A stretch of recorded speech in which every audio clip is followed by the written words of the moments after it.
هدانا بعبده المختار من دعانا إليه بالإذن وقد نادانا لبيك يا من دلنا وحدانا صلى عليك الله بارئك الذي بك يا مصطفى خصنا وحبانا مآلك الأظهار مأدن سرك الأسمى فهم صفة النجاة حمانا وعلى صحابة حمال دينك أسبه لولائه عنوانا وتابعين لهم بصدق ما هدى هادي المودة هيج الأشجان. أما بعد، أخص بذكر سيد الحبيب مهير بن عمر البطة من مجلة الزبير، وأخير كلمة محضر من لا أدري اسمه أستاذ أكمل بن عثمان الحضرمي. dan أخص بذكر مدير هذا المعهد كمذكر، وأخص شيخي Syekh Dimyati mata Allah طول حياتي insyaallah. Tidak panjang lebar karena malam ini bukan waktu kami untuk menyampaikan sesuatu, tapi beliau minta kami menyampaikan, maka kami menyampaikan sesuatu yang kami punya. Malam ini kita berkumpul membaca Situd Durar sebagaimana pujian-pujian kita Sahibul Hajat Kiai Mudzakir, supaya pesantren ini mubarakan fid din wal barza wal akhir. Amin ya Allah, amin.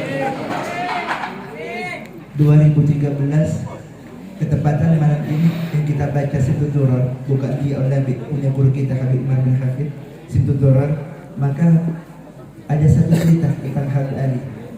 2013 waktu itu hari Rabu kami sampai ke kota Seoul, di mana Habib Ali bin Muhammad bin Husain Al-Habsyi disemayamkan di Seoul.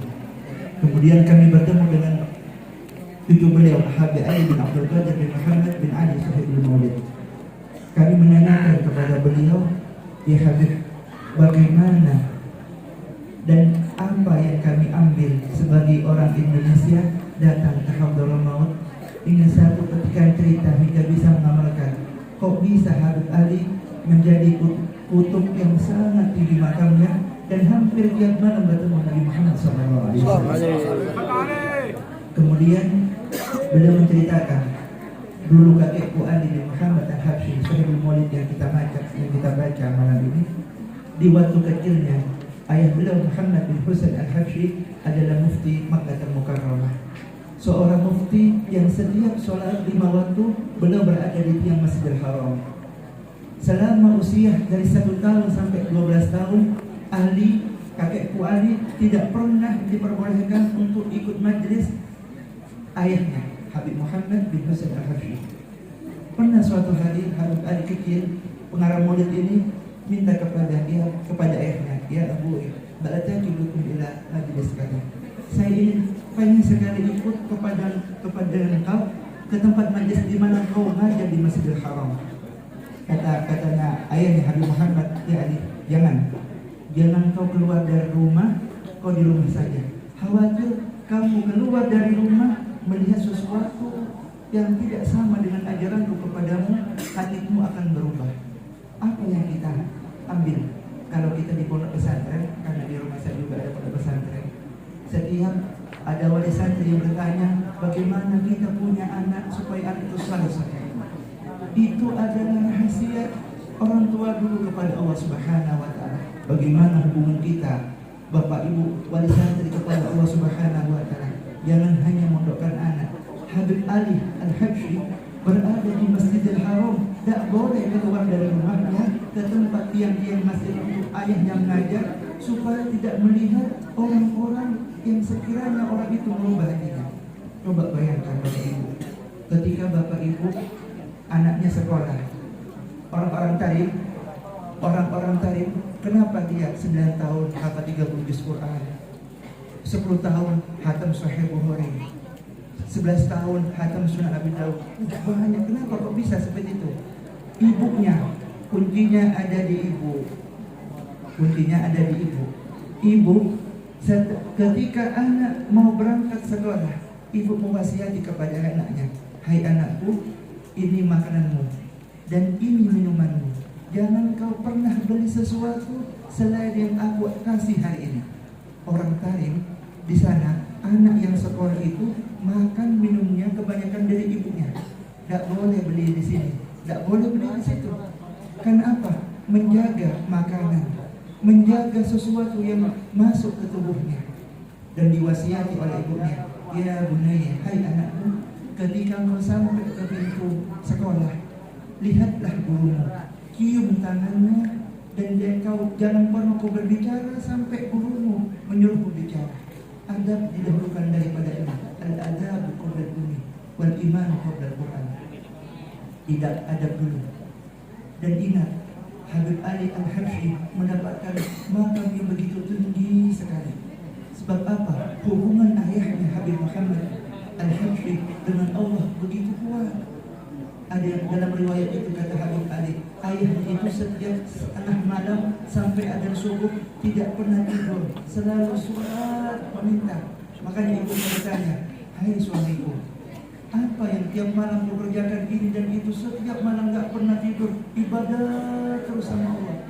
Aku ingin anakku Ali nanti makamnya di hadapan Allah a'la minna, lebih tinggi daripada aku. Makanya ibu, kalau punya anak, pengen anak saleh-salehah, dari ibu sendiri hubungan kita dengan Allah perbaiki. Sholat malam, puasa, sedekah untuk anak kita yang berada dalam naungan pesantren Syafaatul Ulama. Kemudian Habib Ali tumbuh dewasa, dibawa ke Seoul. Di sini kita tahu apa yang menjadi penyebab seorang itu mendekatkan muqarrab ila Allah Subhanahu wa taala. Kalau kata Habib Muhammad bin Husain bin Anis, kemarin beliau datang ke rumah kami. Habib Muhammad bin Husain bin Anis bin Alwi bin Ali Al-Habsyi, pikit 5 daripada Simtudurar ini. Berkata beliau, apa kata beliau? Ya besar, kalau pengen tempat yang antum anak antum didik ini jadi anak saleh-salehah, bagaimana kakekku Anis bin Ali bin Ali Habsyi mengatakan, jangan sampai putus hubungan kita dengan Rasulullah Sallallahu Alaihi Wasallam. Ajarkan mereka siapa Rasulullah. Kadang anak lulus SD, Nabi Muhammad wafat di mana dia tak tahu. Rasulullah, ibu bapaknya, kakeknya dia tidak tahu. Tapi ketika Real Madrid sama Barcelona masuk, dia tahu. Lebih dia mengidolakan orang-orang kufar. Makanya kata Habib Umar, ketika kita pulang dari Taif, apa katanya? Ba'da khalaqtum na'lakum min hadzal bilad iyyakum min hadzal dunya. Setelah kalian anak Indonesia pergi dari negeri Tarim ini, kata beliau, hati-hati dengan kegelapan dunia yang ada di negeri kau. Sekarang orang menggampangkan. Sekarang apalagi sekarang zaman-zaman handphone. Orang bapak ibu pengen anaknya diam, dikasih handphone supaya tenang. Ingat, kemarin ada dokter datang ke rumah menceritakan, jadi anak ketika masa setahun sampai 12 tahun itu sempurna hati kepada Allah Subhanahu wa taala. Ketika pengen anak baik, jagalah benar-benar, jaga matanya, jangan melihat sesuatu. Sekarang kita kan banyak di rumah-rumah kita, ada televisi, ada handphone, banyak hal-hal yang merusak pikiran kita. Mata dijaga, mulut lisan dijaga, telinga dijaga, hingga anak itu benar-benar tumbuh dengan apa yang kita harapkan kelak ketika di alam kubur kita masing-masing. Cerita Habib Ali Habsyi ini sangat masyhur. Setiap malam bertemu Rasulullah Sallallahu Alaihi Wasallam. Ketika mengarang Simtudurar, kami dapat ijazah langsung dari Habib Ali bin Abdul Qadir bin Muhammad bin Husain Al-Habsyi di Seoul. Apa kata beliau? Kalau seandainya kita pengen rumah kita kedatangan ruh Nabi Muhammad Sallallahu Alaihi Wasallam, perbanyak baca maulid Simtudurar. Alhamdulillah malam ini kita kedatangan salah satu dzurriyyah Nabi Muhammad Sallallahu Alaihi Wasallam.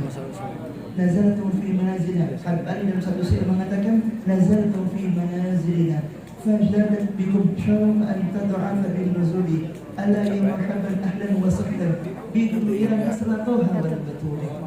Selamat datang wahai Habib Mahir di tempat pondok pesantren Syafaatul Ulum. Dengan kedatangan beliau, berkah cahaya Allah telah datang. Amin ya Allah. Singkat cerita, jadi Bapak Ibu, kalau kita ingin anak mondok jadi orang alim, jangan sampai kita lepas ikatan kita mendoakan gurunya. Kita jangan sampai hanya mendoakan mondok. Nah, ajari mereka. Nah, setelah sampai ke pondok, jangan dekat dengan pelanggaran. Patuhi nasihat gurumu.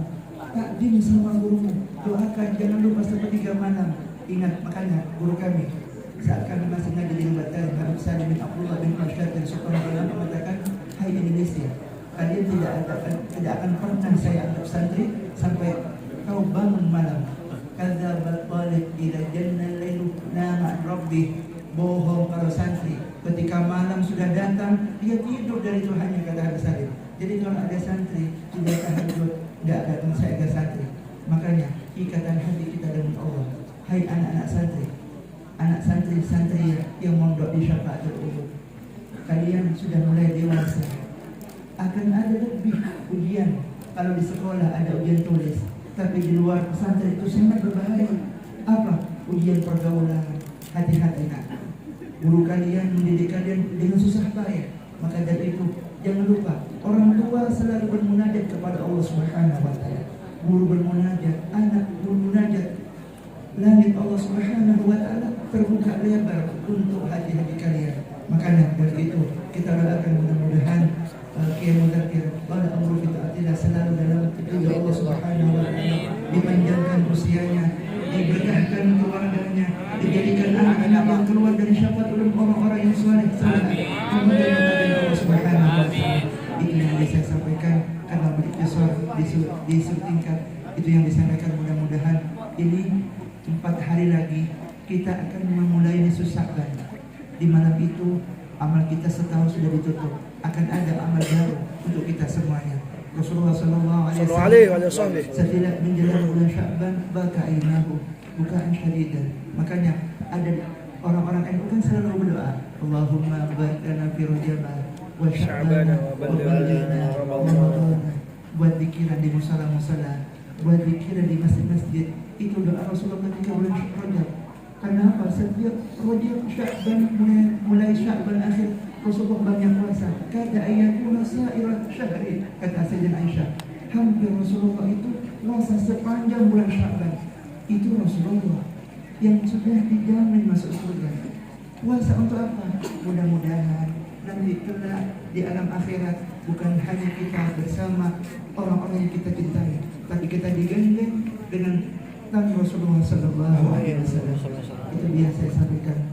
Kurang lebihnya mohon maaf karena singkat ini, karena waktunya tidak memungkinkan. Mudah-mudahan pulang dari tempat ini, dari majlis ini, yang belum bisa bangun tahajud, Allah gerakkan hadirnya. Yang belum bisa, yang masih subuh-subuhnya telat, ingat ada satu hadis. Kata Rasulullah, man taraka salatan wahidah kutiba ismuhu bi bari jahannam walam yurwa an ahadin. Habib Umar mengatakan walam yurwa an ahadin ghair anna rasulah ba'da bi'tsati shalla wahdahu. Dalam satu cerita Rasulullah, kata Habib Umar, belum pernah ada satu hadis Rasulullah sholat fardu zuhur asar pernah sholat sendiri, tidak pernah sampai Rasulullah. Dan kata beliau, orang yang meninggalkan sholat jangan tinggalkan sholat. Kalau kita tidak bisa sholat duha, jangan sampai tahajudnya telat. Kalau nggak bisa tahajud, jangan sampai itu subuhnya telat. Fardu dulu. Kadang orang itu tahajud sepanjang malam, subuhnya hilang. Subuhnya jam duha, jangan sampai itu. Maka berwasiat hubungan kita dengan Allah. Makanya kemarin ada guru kita Abin Yahya, Ketua Hifdzus Shafa Al-Malikiyah Indonesia, Abu Ya Muhammad Al-Maliki mengatakan, perbaiki sholat kalian dengan Tuhan. Anak-anakmu Allah jamin hidupnya. Kalau kita pengen anak soleh, jangan banyak-banyak minta. Perbaiki hubungan kita dengan Allah Subhanahu wa taala. Jangan kita sujud kepada Allah, menangis di hadapan Allah seperti malam. Minta perbanyak kirakat di dunia supaya anak yang kita lahirkan, anak yang kita dipondokkan jadi anak soleh-soleh. Amin ya Allah. Apa yang kita